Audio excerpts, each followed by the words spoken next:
Hello guys, আসসালামু আলাইকুম। আমি এই মুহূর্তে দাঁড়িয়ে আছি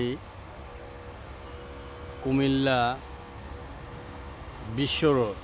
মানে বিশ্ব রোডের একটু উত্তর দিকে আসলে রাস্তার পূর্ব পাশে এখানে অপূর্ব সুন্দর একটা জায়গা, মানে প্রকৃতি যে এত সুন্দর।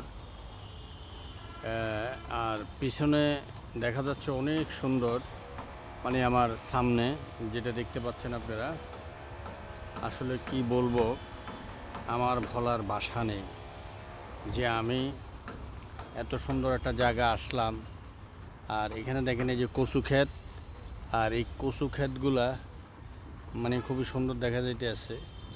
আর এটা হচ্ছে একটা বিল, মানে একটা জলা। এই জলার মধ্যে অনেক মাছ আছে। আর এখানে যাদের জায়গা মনে করেন এগুলো খুব সুন্দর। আর এখানে জায়গার অনেক দাম। তো এখানে যারা বাড়ি করতেছে, ঘর করতেছে, হ্যাঁ দেখেন, এরা মনে করেন যে স্বর্গীয় একটা শান্তি সুখ, মানে খুবই ভালো। তো যাক, যে যেখান থেকে ভিডিওটা দেখতেছেন আমাকে একটু সাপোর্ট করে যাবেন আসলে। তো ভিডিওটা ভালো লাগলে অন্যের কাছে পৌঁছে দিবেন, আর আমাকে ক্ষমার দৃষ্টিতে দেখবেন। তো ভালো থাকবেন, আল্লাহ হাফেজ।